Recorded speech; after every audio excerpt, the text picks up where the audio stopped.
Hello, I'm Martijn Graat and this is Does Logistics Matter? A podcast on trends and innovations in supply chain and logistics. Answering yes to the question today are Marie-José and Jeroen Baartmans, founders of zero-emission transport company BREYTNER. On this episode, we talk about the future of trucking, battery-powered versus hydrogen-powered trucks, and the new Tesla Semi. Please enjoy my conversation with Marie-José and Jeroen Baartmans.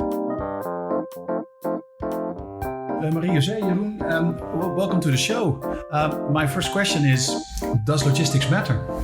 Oh, yes, it does. It very much does. I think people do not always realize it, but the whole world revolves about logistics in the end. Everything we do is connected to it, and every step you take, logistics is involved. So very much so. And you must agree, Jeroen.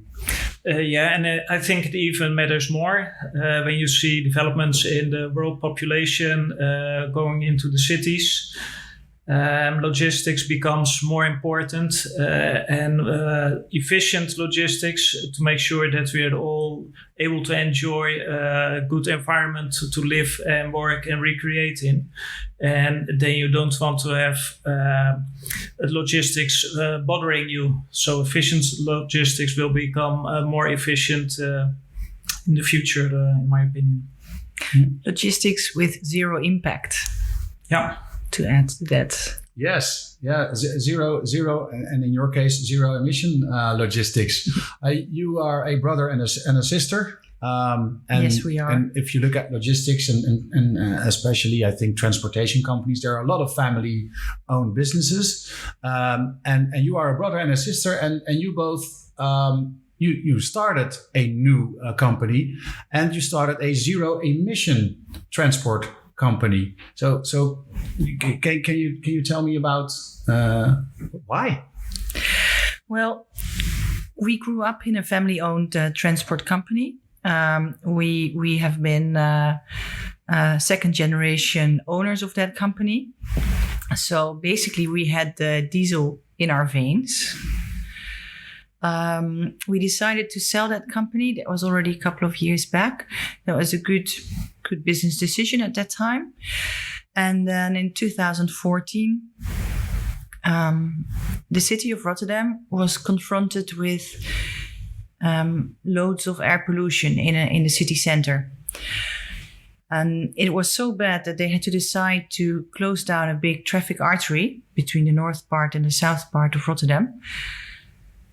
And that part was only accessible for zero-emission vehicles, heavy-duty vehicles, actually above 3.5 tons. And we saw it as a challenge. And we saw it also as an opportunity, because what happened in Rotterdam is happening all around the world in the bigger cities due to the urbanization and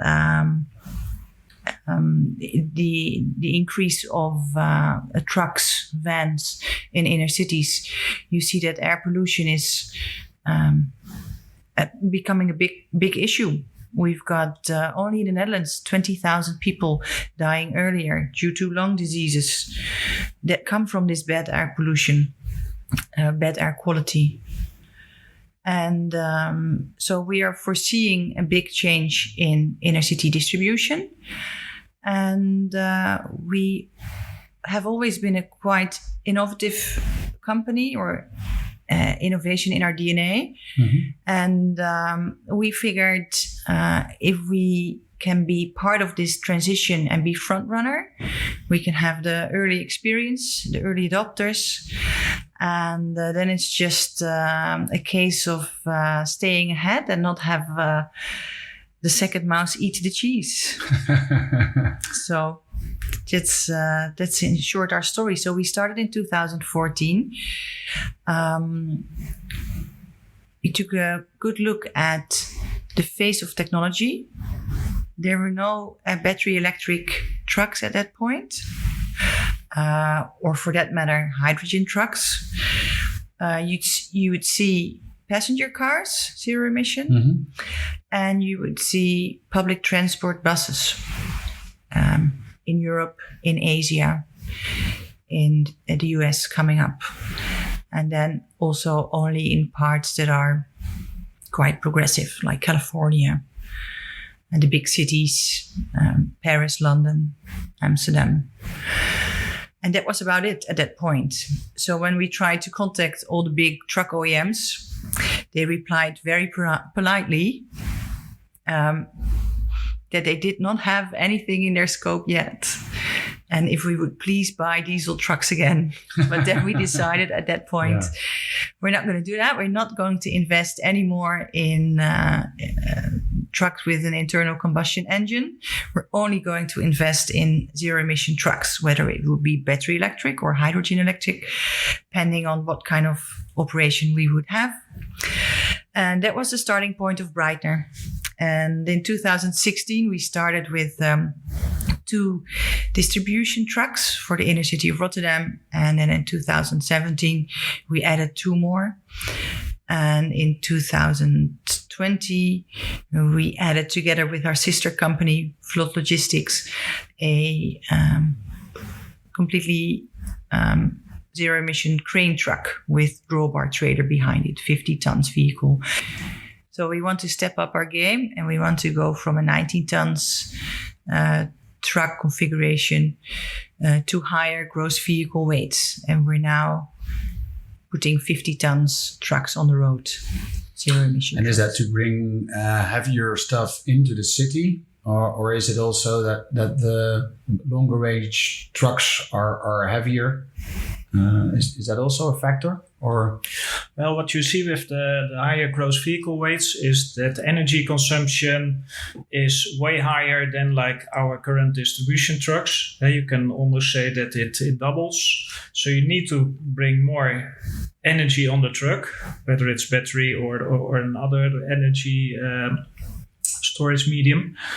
And at this moment, the energy density can help you to bring heavier goods into the city, but it cuts your range. So like our lighter trucks have a range of 200 kilometers, but this heavy duty truck, this 50-ton truck, will only go, even if though it has more battery capacity, it will only go 150. But it is able to take double the load in the city. One of the big challenges now for electric trucking is to get the battery capacity up, or actually the energy density of the battery. Because if you take on bigger batteries, you can bring less stuff. Yeah, then your payload will go down. We see developments going towards higher energy density. We've seen the developments in the passenger car industry, but chemistry of these batteries are different than that are used on our trucks. And the development of that is going a bit slower. Also, the price development of that than the passenger cars. Why is that? So why not create these battery? Why not create the same battery, but then for the truck? Is it not just a question of a bigger battery? The peak energy consumption you need to get a 50-ton truck rolling is different than when you have to put like a 1,200, 1,500 kilo car into motion. So the requirement of the battery, the specification needs to be better. And the durability is, we are used in trucking industry that a truck should run 1 million kilometers without an overhaul. So we want from a battery truck that it will do at least that many cycles to be able to have a business case in the end on these trucks. Yeah. And there are more passenger cars mass produced. So that's why the battery prices of the passenger cars are going down more rapidly than the other chemistry in the truck batteries. Yeah. Other development is that we see that with the cobalt discussion we have, we see a lot of batteries are containing cobalt.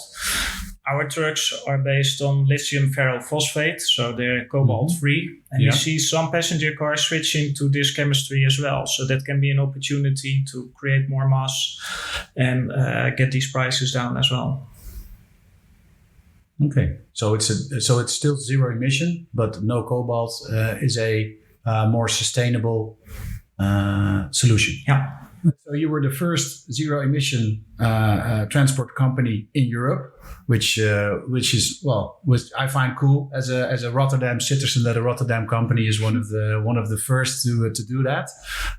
Rotterdam is an innovative city. If you look at the port of Rotterdam and the things they're doing there, I think we're front runners in the world. So it's good that you do that. You were also I think the first in the Netherlands, and I think if I remember correctly, the second in Europe to actually order one of the Tesla trucks. Yeah. So what's the status on that? Well, we ordered it in the end of 2017. Yeah. And then we had a discussion with Tesla that it would probably be around 2019, maybe 2020, when it would be available for the European market. And then, we've seen what happened with the Model 3. Something similar is going to happen probably with the Tesla semi truck. It's not that Tesla doesn't deliver the product, because what they do deliver is really good quality, but they tend to have problems with production in general. Yeah. So the latest forecast we received was that they are planning to start their first production, the first phase of the production for the US markets by the end of this year, the beginning of next year. Then they have to upgrade that production so that they can roll out all the sales for the US. Mm-hmm. And then after that has been a success, and they want to get all the children teething out of the first phase vehicles, they're going to work on the European vehicle, because that will probably be a little different type vehicle with just a little bit different specs than the one they've presented in the US. So my best guess would be 2023. Okay. Which sounds like a long time. If you look at 2017, 2023, waiting 6 years for a truck. But still, if you look at the introduction of tractor units from European truck OEMs, besides DAF, there are no tractor units on the market at the moment. And the DAF tractor unit can do about, maybe 120, 140 kilometers. Approximately range, and we see that all the other truck companies, the truck OEMs, are launching their tractor units 2023, 2024 as well. So that's in line with Tesla. They all have about 200-300 kilometers range in mind. That's what they're developing for. And then if you compare it to the semi, which is said to be delivered 800 kilometers. We ordered the biggest battery capacity specs that are on the semi, which is 800 kilometers range for a price level that's like half the price that the European truck OEMs is offering. We can immediately start making money with this truck because it competes with the diesel TCO. Of course, there's the issue of the charging infrastructure. Tesla is talking about mega chargers. And now we have superchargers, for the passenger cars, but for this semi truck, we need mega chargers. So that's something that we need to figure out together with them. How are you going to do that? But in general, if this truck comes to the European market, it will be such a game changer. So we are still very happy that we have taken this chance. Risk, depends on how you look at it. And we're quite confident that it will be the big game changer. Hopefully 2023, we can invite you and you can take another ride in the semi-truck. Yeah. I remember my first ride in an electric truck. It wasn't a BREYTNER truck, and I was actually amazed how quiet it was. Yeah, it is. And since then, I've actually driven an electric truck that was on the test range at Scania. So excellent. I drove the two extremes. I drove the electric truck, which was a lot of fun and really smooth. And I also drove one of their super large American units with a trailer behind it. It was crazy. And there was an instructor next to me, and Did you keep it in one piece? Yes. No, they have a training course, and it went surprisingly easy. I figured it was like really difficult, but you get used to it. Yeah. Now, I didn't have to parallel park, and I also didn't have to put it in reverse because that would have been challenging. But it was great. It was pretty cool to have such a big vehicle. Do you both drive your own trucks? Well, I don't have my license. Okay, so you don't? I do drive, but also on test courses. Yes.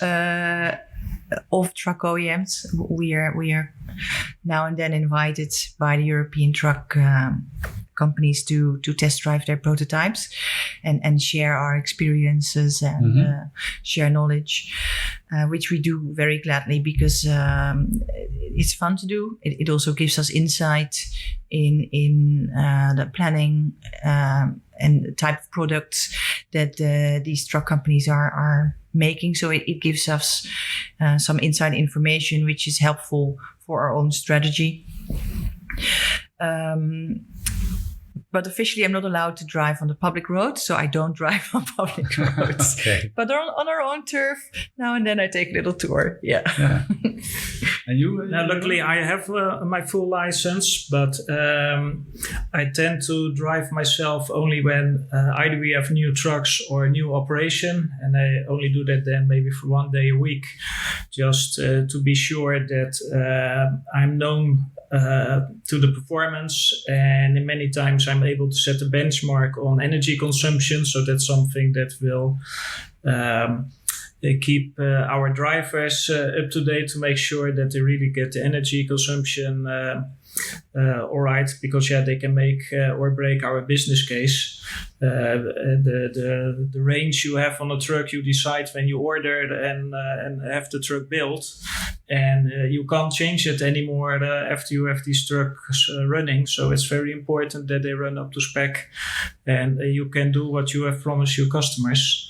And then it's good to know as a business owner how the performance is, and not being dependent on your drivers to tell what the performance of the truck is. So you have to experience it for yourself in this stage of technology. So you're talking about a benchmark for how well the truck performs, or is it also to set a benchmark for the drivers because they have to drive in a certain way to keep the truck to get the most miles or the most kilometers out of it? Mainly the last part. Okay. Yeah. So if you look at the diesel trucks, companies like Scania or DAF have been working for 100 years to get the best out of these trucks. So the influence of the driver is so limited. There's so much software involved that makes that the engine performs at its best. But in these zero emission developments, we're just at the beginning. So the influence of the driver is still huge. We had a good driver, and he actually beat the benchmark Jeroen set on a certain operation. But then you have a different driver, the same route. It was like a bus route, everyday routine, and he performed 20% less.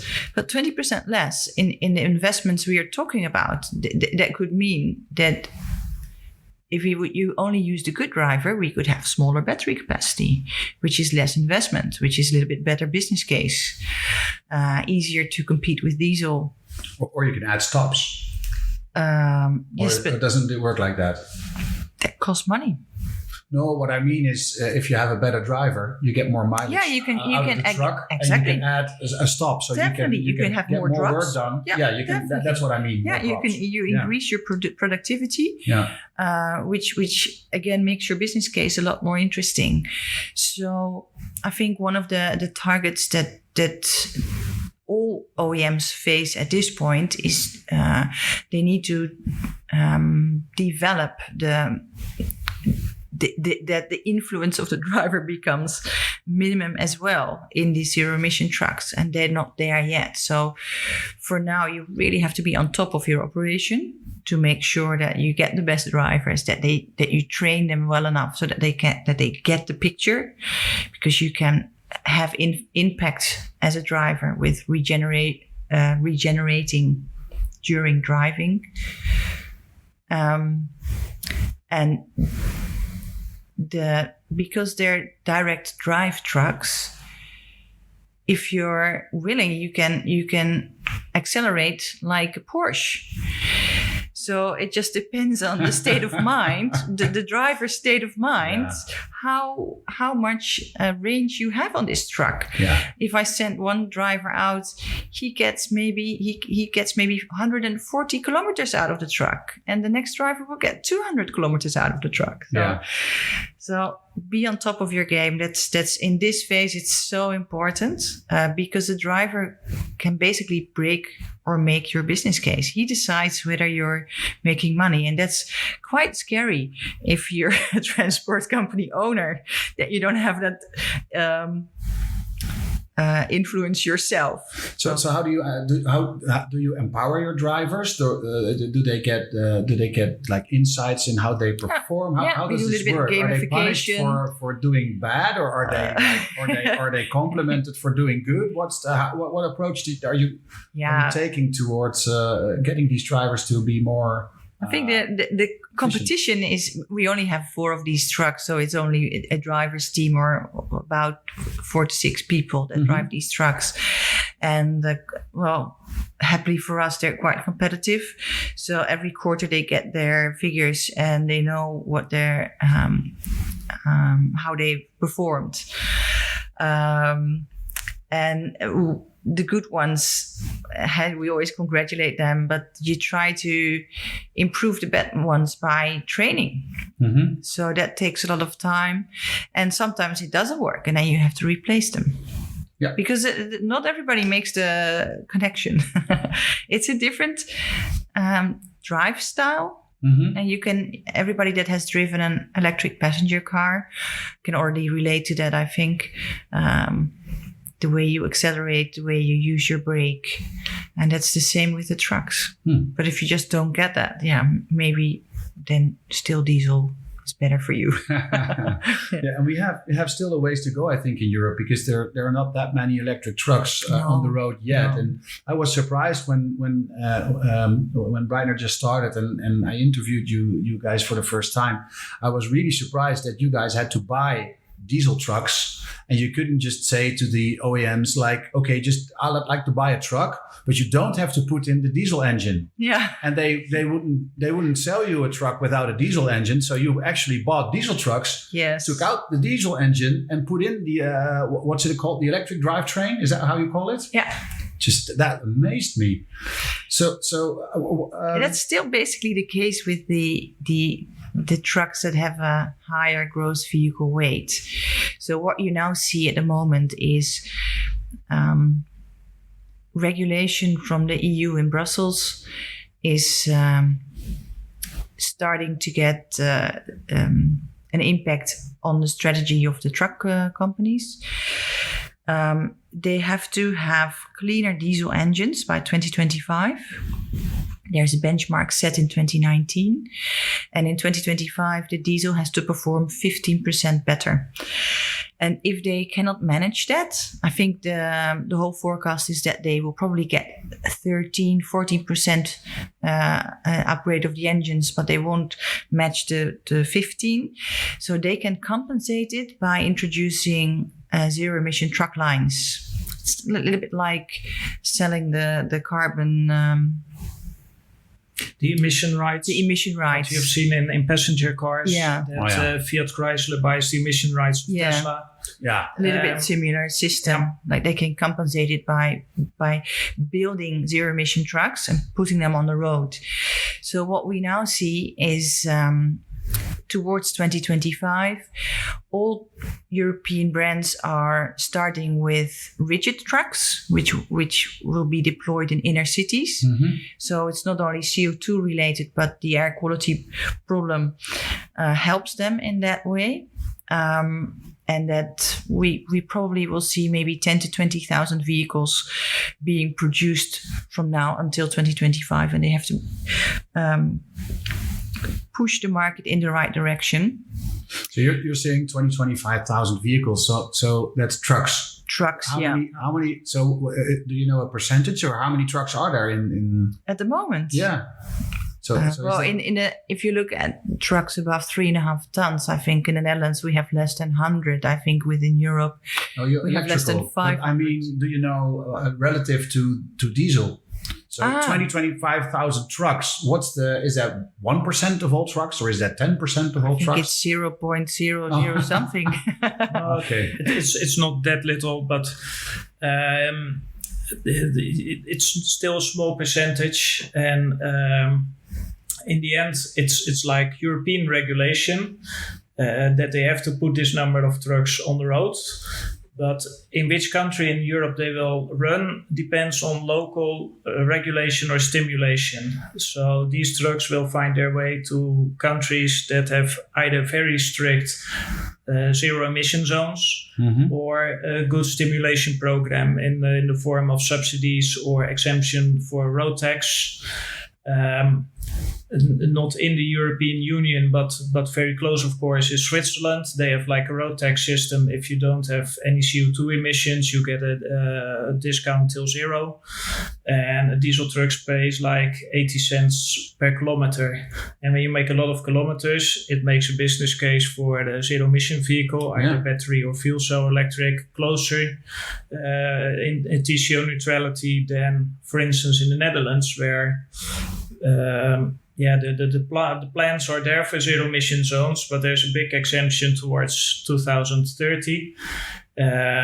So I wouldn't say we're really worried, but it could be a missed opportunity if these trucks will only go to like the Nordic countries or Germany or maybe to Switzerland because the environment for operating these trucks is better in a financial way. Mm-hmm.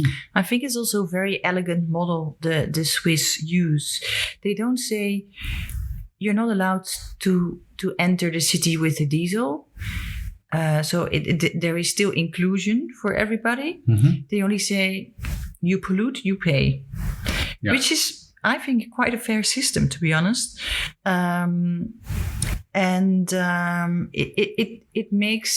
It could create an easy transition. For us in the Netherlands, we are talking about zero emission zones. You are not allowed to enter with your diesel truck, which makes it that there is resistance within the transport industry instead of acceptance and welcoming this transition. Okay. And the same you see in London. London has a similar way of a similar model with an ultra low emission zone. And you can enter London with a very dirty diesel. You just pay huge amount of money. So, and then you will see that the companies that still drive with these diesels will start innovating themselves because they don't want to pay this huge amount every time they have to enter the city. And then it will come within instead of top-down, pushed on, which I don't think is the right approach. So we applaud countries like Switzerland. The Nordics are doing it really well. Norway, well, we've seen it in passenger cars exceptionally well. I think the UK is pushing. I think some cities in Europe, Milan, Rome, Barcelona, Madrid are pushing really well as well. And there you'll see the first big numbers coming, I think, within Europe. And hopefully the influence of companies like Tesla and, well, maybe Nikola, yes or no, that's a bit exciting at the moment. Are they going to put their money where their mouth was, yes or no? It's funny how the one company is called Tesla and the other one is called Nikola. Yeah, I don't think it's a coincidence. No, it's definitely not. No. But hopefully they can be disruptive enough to get also the traditional truck companies to really embrace the whole transition and speed up the transition. Yeah, and these companies like Nikola and Tesla, that's the battery electric truck, right? Tesla does battery electric, but Nikola does used to be only focused on hydrogen electric, but they formed a joint venture with Iveco in Europe, and currently a new joint venture with General Motors. But for the European market, they're now also focusing on battery electric, which was new. It has been maybe I think in 2019 they first released their plans. But their main focus was based on hydrogen. And do you think these technologies will both develop and there will be hydrogen trucks and battery electric trucks? Or is this the type of technology that one of them will win? Like VHS and Betamax? It's a fair point you make. Earlier this year, we have tested a hydrogen truck. Just not only share our thoughts, but really share our experience on this field, that you know what you're talking about. Basically, a hydrogen truck has an electric drivetrain as well. And as Marie-José explained, the development of the electric drivetrain for even heavy-duty trucks is still in a very early phase. So I think on that part, not a lot of development has to be done. And adding energy storage in the way of hydrogen in combination with a fuel cell makes a very complex vehicle. So just from a technological point of view, we have a lot of challenges. What we see on the other hand, that like the traditional fossil fuel industry decision makers like Shell, Esso, feel that hydrogen could be their next business model. And that could shift developments in a certain way. And then you can make the comparison between VHS and Betamax, that not always the best technological solution will win, but where the most money is put in, or where the best interests are, maybe on another level, like a national economy or like a regional economy. So we'll have to see, but basically the main technology is still electric drivetrain, and we see there still needs to be a lot of development done before it can overtake the diesel industry as it is at this moment, as we are used to doing 1 million miles with a truck. And it's the same in the North Americas. These trucks run also up to 1 million miles before they're overhauled. And people want to stick to how we've done it the last 50 years. So that's going to be a challenge.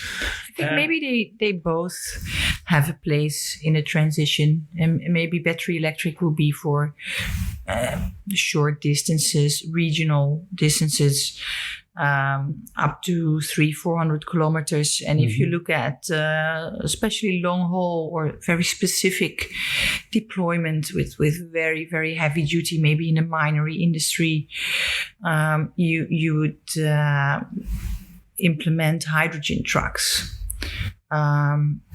But I do think that battery technology goes so fast that we can do most of all our transport by battery electric vehicles in the upcoming 5 years.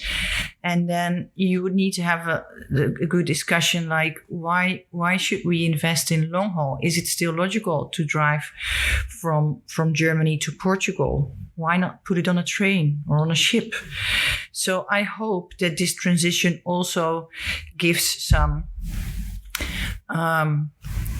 room to think out of the box and to get new logistical setups. And I'm not saying that all is bad, but is it logical to drive from Germany to Portugal with 2 men day and night to get flowers there? Can we not do it? I mean, there is a railroad going, which is already zero emission. Yeah, most part of it. So. In addition to that, we strongly believe that policymakers shouldn't decide which decision of which solution for the road transport should be taken, whether it's battery or fuel cell electric. I think policymakers should stick to making regulations and let the market decide which technology suits which part in the logistical process. But we feel at this moment that through lobby from the fossil industry, that these choices are pushed towards the policymakers. And then things might go into a certain direction. But we're actually in the middle of this process. We've seen in Europe the Corona Recovery Fund is targeting also a green recovery. Mm-hmm. We have a European Green Deal, where it's also set on sustainability. And we see that some industries are looking for these funds to transform their business model. But in the end, when we want to have a smooth transition from fossil fuel logistics to zero emission logistics, it's not only on the energy providers, but it's also for the investments itself, because we know that investments in these trucks are way higher and will still stay higher than like a diesel truck. Chairman of Daimler Trucks announced that when they made their plans for a future zero emission clear, that their trucks, even with more mass production, will ask for the higher investment than like the current diesel trucks, and requested the European Union for a clear stimulation fund for that. Because we see a lot of small programs in the different countries, but what we really would need is like a Delta plan covering more than like the traditional 4-year policy terms to go through this transition. Otherwise, we'll have a shock effect at the end when cities are closed. Mm-hmm. And then in the end, society will pay for it as well, because like a delivery of milk or bread will become more expensive because we haven't prepared for this transition. So you started the first zero emission trucking company. When do you guys think we will see the last diesel operated transport company in Europe? Good question, Martijn. It will take a while. Because not all European countries are in line with the front-running countries, I think. I think in general, they're aiming at 2050 to get the whole transition done. And we're talking about millions of vans and a small number of millions of trucks as well that all need to be replaced either by a new logistical setup or by zero emission wheels. So it is a huge transition. That's why I agree with Jeroen on that we need a more European wide approach, subsidy wise as well, to get things done. But especially in the Eastern European countries, we don't see a lot of developments yet. So I think it will be the Nordics and the Western countries to start, and then it will roll out. I would place my money on 2050, I think. Yeah, what you see, the way the current transport and logistical industry operates is mainly cost-driven. Yeah. And that's why we have seen a shift in all the long-haul transport towards Eastern European countries, because labor costs are way lower than the Western European countries. But it also makes that companies, like the real transport companies, don't have effective innovation capital. And that's not only in the real currency, but also in their mindset. Mm-hmm. So that has to come from our part and a part from the policymakers. So I think part of the industry will cling on to like diesel till the last final day. Moment. Yeah, and then they'll still try to get exemptions, and maybe what we call the big back door. So maybe even 2060 for maybe very specific vehicles for construction work or I don't know. There will always be a push for diesel, I think, for a very long time. Yeah, this is just the way we're used to it, and it's difficult to change. Well, you guys started to change. I think that's definitely a commendable thing.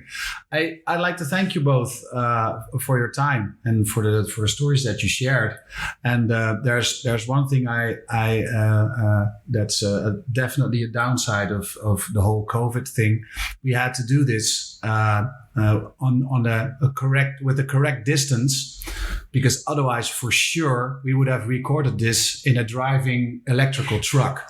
And yes, for sure. Yeah, it's something that put it I on your wanted wish to do. list. Yeah. So edition 2 of this of an update from you guys, we will definitely have to record inside a driving electric truck, so the people listening to the podcast can also hear how quiet that actually is. Yeah, it's amazing. It really is amazing. It's basically as quiet as when you drive an electric passenger car, which is it's very relaxing, basically. Yeah. Chilling in your truck, basically. Yeah. No. Great. It's a good experience. Okay. Thank you. Thank you for having us. Thank you for listening to Does Logistics Matter? For more on trends and innovations in supply chain and logistics, visit our blog on logisticsmatter.com. This podcast was produced by Dimitri Vleugel. The music is based on a sample by Ragaman and produced by Michael Spengler. This episode was supported by BREYTNER. BREYTNER is a zero-emission transport company focusing on inner-city distribution and zero-emission construction logistics. BREYTNER is a front-runner when it comes to zero-emission logistics. For more information, please visit breytner.com. That is BREYTNER.